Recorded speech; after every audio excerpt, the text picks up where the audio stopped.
कैसे हैं आप लोग। एक बार फिर स्वागत है आप सबका हमारे YouTube चैनल में। और आज के लेक्चर में हम क्लास 10th के लिए जो चैप्टर रिसेंटली हमने फिनिश किया है कोऑर्डिनेट ज्योमेट्री, उससे रिलेटेड कुछ स्पेशल आपके लिए लेके आए हैं। शार्ट ट्रिक्स कुछ बताएंगे, कुछ ऐसे शार्ट ट्रिक्स जिसके द्वारा आप आसानी के साथ निकाल सकते हो कोई भी वैल्यू किसी स्पेशल क्वेश्चन से रिलेटेड। तो उसके लिए हम 2-3 आज आपको शार्ट ट्रिक देने वाले हैं, जिसको आप अगर लॉन्ग मेथड से करोगे तो बहुत सारा टाइम आपका वेस्ट होने वाला है और उसके बाद भी आंसर में कहीं फंस सकते हो। और शार्ट ट्रिक जो बताएंगे उसके थ्रू आप आसानी के साथ निकाल सकते हो। तो ये फर्स्ट शार्ट ट्रिक हमारा किस क्वेश्चन पे अप्लाई होगा। फर्स्ट इस टाइप का क्वेश्चन होगा, a line ax + by + c = 0 divides the line segment joining the points x1 y1 and x2 y2 in the ratio. इस तरह का क्वेश्चन अक्सर पूछता है कि कोई गिवन लाइन किसी दो अदर पॉइंट्स को ज्वाइंट करने वाली लाइन सेगमेंट को किस रेशियो में डिवाइड कर रहा है। तो एक्चुअली अगर इस टाइप का क्वेश्चन आता है तो सबसे पहले आप उसका कर्व ड्रॉ करते हैं। जैसे फॉर एग्जांपल ले लीजिए x + by + c = 0, ये लाइन सेगमेंट है। अब दो पॉइंट हैं x1 y1 x2 y2, उनको ज्वाइंट करने वाली लाइन सेगमेंट हम लेते हैं और उसके बाद हम यहाँ पे कोई पॉइंट सपोज करते हैं ए बी और उसके थ्रू पहले हम इन दोनों को सॉल्व करते हैं। इसका इक्वेशन निकालते हैं और इसके इक्वेशन को सॉल्व करते हैं। सॉल्व करने के बाद पॉइंट ऑफ इंटरसेक्शन निकालते हैं और पॉइंट ऑफ इंटरसेक्शन जब निकल जाता है तो वो हमारा ए बी होता है। फिर m1/m2 फाइंड करते हैं इसके थ्रू। तो ये बहुत ही लॉन्ग मेथड होता है और बहुत लंबा, कम से कम 2 पेज में आप इसका सोल्यूशन करोगे। और अगर हम इसको शार्ट ट्रिक से सॉल्व करना सिखाएं आपको तो आप विदिन 30 सेकंड इसको सॉल्व कर सकते हो और वो आंसर आपका सही होगा। आप एग्ज़ाम में भी इस मेथड का यूज़ कर सकते हैं। इसके अलावा कॉम्पिटिटिव एग्ज़ाम में भी अगर इस तरह के क्वेश्चन आते हैं तो आप इस मेथड का यूज़ करके और बहुत ईजी वे में इसको सॉल्व कर सकते हैं। तो इसमें क्या होगा, क्या line ax + by + c = 0 divides the line segment joining the points x1 y1 and x2 y2 in the ratio. किस रेशियो में डिवाइड करेगा, वो सिंपल सा क्वेश्चन है, इस इक्वेशन पे ही डिपेंड है। In the ratio ax1 + by1 + c upon ax2 + by2 + c, इस रेशियो में डिवाइड करेगा। दैट मीन्स जो वेरिएबल्स हैं x y और उसको हम x1 y1 और x2 y2 से रिप्लेस करके रेशियो ले लेंगे। जो रेशियो आएगा वही हमारा रिक्वायर्ड रेशियो होगा। तो इस पर बेस्ड एक क्वेश्चन भी करा के आपको दिखा देते हैं। क्वेश्चन एक कराते हैं जिसको हम लोग इजी वे में शार्ट ट्रिक के थ्रू सॉल्व करेंगे। तो इस एग्जांपल को हम इसके थ्रू सॉल्व करेंगे। यहाँ पे सॉरी देख लीजिएगा माइनस साइन होता है, यहाँ माइनस साइन यूज करते हैं। तो एकदम सिंपल वे में इसको सॉल्व करेंगे। Line y - x + 2 divides the line segment joining 3 - 1 and 8 9 in the ratio. अगर मान लीजिए ये मल्टीपल चॉइस क्वेश्चन हो, 4 ऑप्शंस हो, तो आपको लॉन्ग मेथड से सॉल्व करने की कोई ज़रूरत नहीं। इस तरह भी अगर एग्जाम में आता है तो लॉन्ग मेथड से सॉल्व करने की कोई ज़रूरत नहीं। सिंपली सबसे पहले हम क्या करेंगे, इसको स्टैंडर्ड फॉर्म में लिख लेंगे। तो स्टैंडर्ड फॉर्म इसका क्या होगा, -x + y + 2 = 0। अब हमें क्या करना है, x को x1 से, y को y1 से रिप्लेस करना है। रेशियो = माइनस साइन यूज करना है, उसके बाद ax1। तो a कितना है यहाँ पे, -1 है।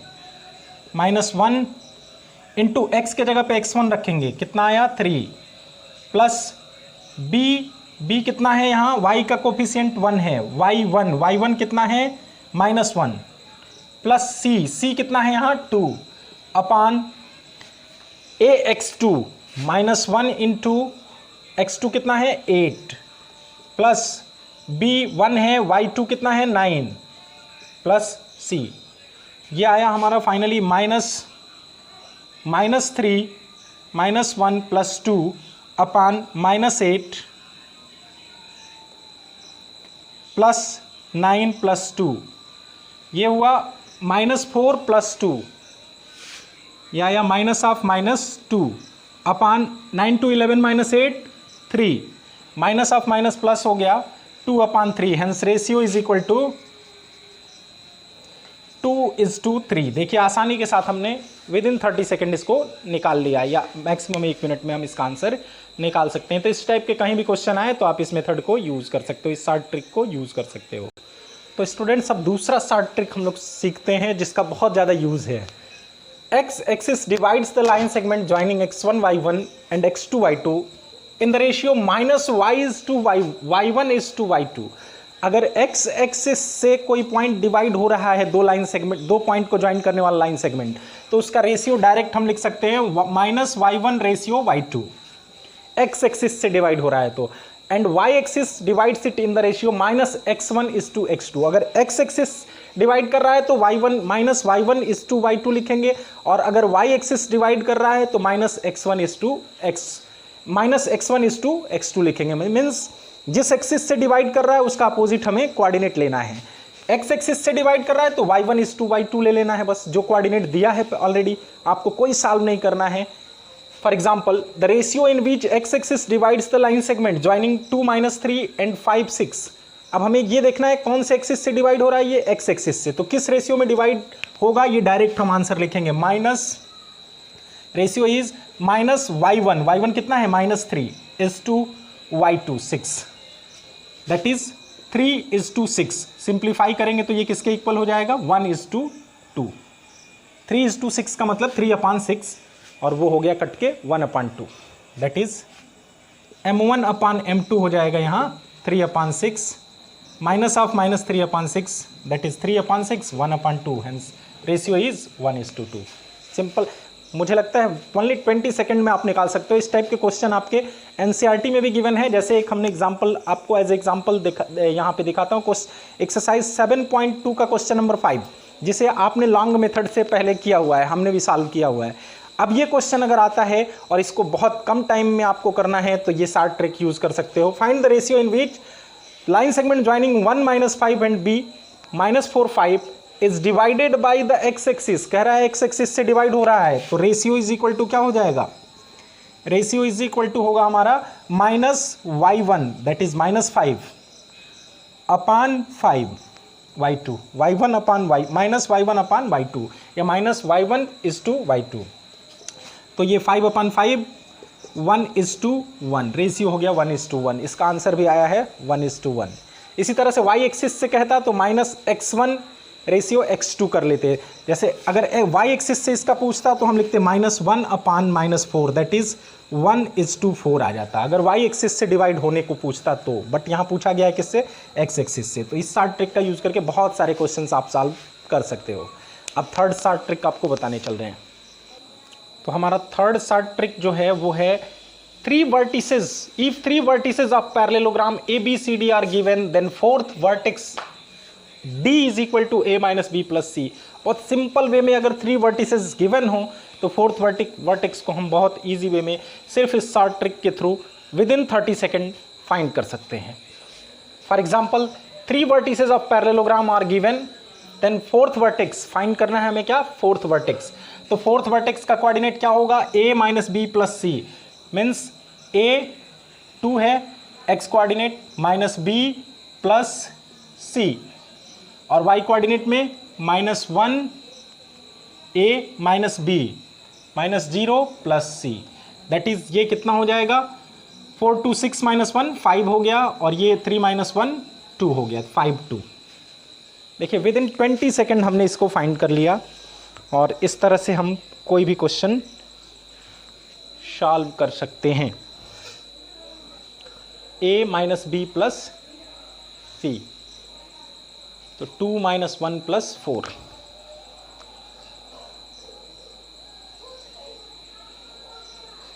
सॉरी इसमें -2 है, अगर क्वेश्चन में अगर एग्जांपल -2 दिया है तो -2, तब ये हो जाएगा 1, 4 - 3 1 2 ये होगा। इस टाइप के बहुत सारे क्वेश्चंस मिलेंगे, जैसे कई जगह चेक करने के लिए भी दिए जाते हैं कि check whether these are the vertices of parallelogram और नॉट।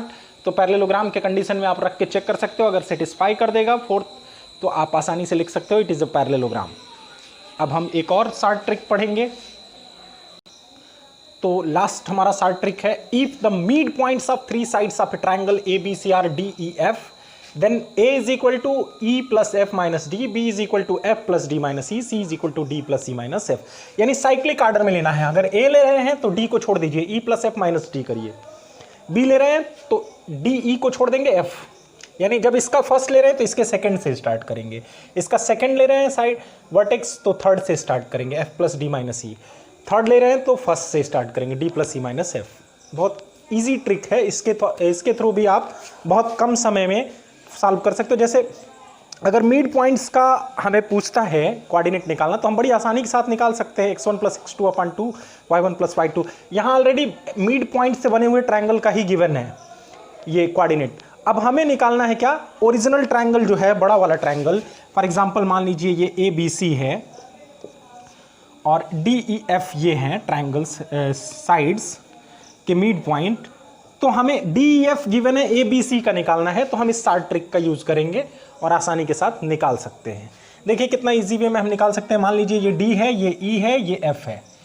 एग्जाम्पल के लिए ये लिया गया है, the coordinate of the mid points of a triangle ABC are 1 1 2 -3 and 3 4। Find the vertices of coordinate of the vertices of triangle ABC। यानी अब triangle ABC के वर्टेक्स, एक्चुअल वर्टेक्स हमको चाहिए, A B एंड C इनके given है। तो हम क्या लिखेंगे, A का वर्टेक्स लिखना है तो हम क्या होगा हमारा vertex of coordinate of A, coordinate of A का कोऑर्डिनेट होगा E plus F minus D. तो पहले वाला होगा 2 + 3 - d 1 है, 2 + 3 - 1। और y कोऑर्डिनेट निकालना होगा तो -3 + 4 E plus F minus D -1। That is ये हो गया 4, 5 - 1 4 और ये 4 - 4 0 4 0। तो A का कोऑर्डिनेट 4 0 आ गया। सिमिलरली कोऑर्डिनेट ऑफ B क्या होगा, B का F plus D minus E। अब क्या करना है, F plus D minus E। तो F 3 + 1 -2 और y कोऑर्डिनेट होगा 4 + 1 -3 +3 हो जाएगा ये। तो ये आया 3 + 1 4 -2 2 एंड 4 + 1 5 3 8 2 8 हो गया। एंड कोऑर्डिनेट ऑफ C हो जाएगा D + E - F, D + E - F। तो होगा 1 + 2 - 3। x वाले के टाइम x वाले के साथ करेंगे, y वाले के टाइम y वाले के साथ। 1 - 3, 1 में -3 ऐड करेंगे, 1 - 3 होगा -4। तो ये हो गया हमारा 3 - 3 0 और 1 - 7 -6। तो 4 0 2 8 एंड 0 -6। ये आसानी के साथ हम निकाल सकते हैं। तो ये थे हमारे कुछ खास ट्रिक जिनका यूज़ करके आप बहुत कम टाइम में क्वेश्चंस को सॉल्व कर सकते हो। तो अगर आप इस तरह के शॉर्ट ट्रिक्स चाहते हैं तो हमारे चैनल को अब तक सब्सक्राइब नहीं किए तो सब्सक्राइब कर लीजिए, बने रहिए इस चैनल के साथ। अब हम आपको कुछ इंपॉर्टेंट फैक्ट्स दिखाने जा रहे हैं। इन एन इक्विलेटरल ट्रायंगल, कुछ चीज़ें जो पॉइंट नोट करने चाहिए आपको, जो आप शायद कंफ्यूज हो जाते हैं, नहीं लिखते हैं, नहीं जानते होंगे। In an equilateral triangle circumcentre, centroid and orthocentre all coincides. कह रहा है इक्विलेटरल ट्रायंगल में जो सर्कमसेंटर होता है, सेंट्रॉइड होता है एंड आर्थोसेंटर होता है, ये तीनों ही क्या होते हैं, कॉन्साइड करते हैं, एक ही पॉइंट पे होते हैं। अब ये देख लेते हैं। देखिए इक्विलेटरल ट्रायंगल ये है, तो सर्कमसेंटर क्या होता है, इनके साइड्स के परपेंडिकुलर बाइसेक्टर का पॉइंट ऑफ इंटरसेक्शन। सेंट्रॉइड क्या होता है, मीडियंस का पॉइंट ऑफ इंटरसेक्शन। और आर्थोसेंटर क्या होता है, इनके एल्टीट्यूड्स के पॉइंट ऑफ इंटरसेक्शन।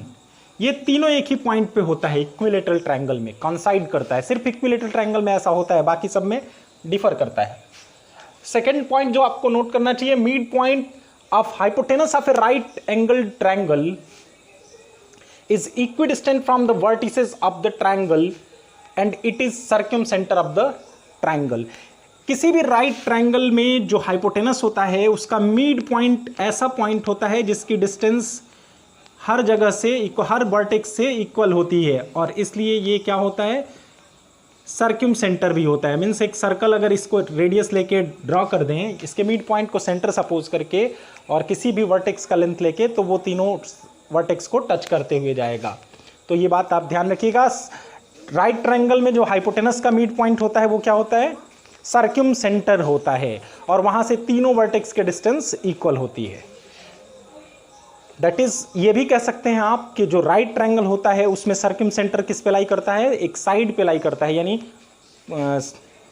हाइपोटेनस पे ही लाई करता है। थर्ड पॉइंट जो आपको नोट करना चाहिए, incentre of a triangle whose vertices are ax1 by1 x2 y2 and x3 y3, एक ट्रायंगल जिसके vertices x1 y1 x2 y2 x3 y3 हों, उसके इन सेंटर का कोऑर्डिनेट क्या होगा। इन सेंटर का मतलब कि एक ऐसा सेंटर जहां से कोई भी रेडियस एक साइड पर परपेंडिकुलर ड्रॉ करके लेने पर तीनों साइड को टच करते हुए एक सर्कल पास कर जाए, तो इस सेंटर को इन सेंटर कहा जाता है। तो इन सेंटर का कोऑर्डिनेट कैसे निकालते हैं, ax1 plus B x2 plus C x3 upon a plus B plus C, ay1 plus B y2 plus C y3 upon a plus B plus C. अब ए बी सी क्या है, ए बी सी का तो हमने कहीं जिक्र ही नहीं किया, तो देख लीजिए A B C are sides opposite to angle A, angle B and angle C. जैसे अगर मान लीजिए कोई ट्रायंगल है ए बी सी, तो यहाँ एक एंगल के अपोजिट साइड की जो लेंथ होगी उसको ए सपोज करेंगे, बी एंगल बी के अपोजिट जो साइड होगी उसको बी लेंथ से इंडिकेट करेंगे, और सी के अपोजिट जो साइड होगी उसकी लेंथ को सी से डिनोट करेंगे, और ये ए बी सी वही वैल्यूज होंगे। Fourth point, circumcentre O, centroid G. Circumcentre क्या होता है, परपेंडिकुलर बाइसेक्टर, साइड्स के परपेंडिकुलर बाइसेक्टर का पॉइंट ऑफ इंटरसेक्शन जो होता है वो सर्कम सेंटर होता है। ओ, अगर उसको ओ से डिनोट करें, सेंट्रॉइड, सेंट्रॉइड किसको कहते हैं, मीडियन, किसी ट्रायंगल के मीडियन, अगर 3 मीडियंस ड्रॉ करें तो इनका जो पॉइंट ऑफ इंटरसेक्शन होगा इसी को जी कहा जाता है। ये सेंटर ऑफ ग्रेविटी भी होता है, किसी ट्रायंगुलर शेप को अगर इस पॉइंट से हम उठाना चाहें तो वो गिरेगा नहीं, तो ये सेंटर ऑफ ग्रेविटी भी होता है, इसलिए जी से रिप्रेजेंट करते हैं। एंड आर्थो सेंटर, यानी परपेंडिकुलर एल्टीट्यूड्स अगर किसी ट्रायंगल का ड्रॉ करें हम, यानी अपोजिट वर्टेक्स से, किसी वर्टेक्स से अपोजिट साइड पे परपेंडिकुलर ड्रॉ करें तीनों वर्टेक्स से, तो उनका जो पॉइंट ऑफ इंटरसेक्शन मिलेगा उसको आर्थो सेंटर बोलेंगे। अगर ये तीनों एक ही लाइन सेगमेंट पे, मान लो जी यहाँ मिल गया, एच यहाँ मिल गया और ओ यहाँ मिल गया, अगर तीनों कोलिनियर हैं, एक ही लाइन में हैं, then such a line is called Euler's line. इस लाइन को यूलर लाइन बोलते हैं। अगर तीनों सेम लाइन में लाई कर रहे हैं तब इसको क्या कहा जाता है, यूलर लाइन। और इस केस में OG इज टू GH क्या होता है, 1:2 होता है, यानी सर्कम सेंटर से सेंट्रॉइड और सेंट्रॉइड से आर्थो सेंटर के बीच रेशियो होता है 1:2। तो ये कुछ इंपॉर्टेंट चीज़ें थी जो आपको जाननी थी, और मिलते हैं नेक्स्ट लेक्चर में हम एक नेक्स्ट चैप्टर, नए चैप्टर के साथ। तब तक थैंक्स फॉर वॉचिंग।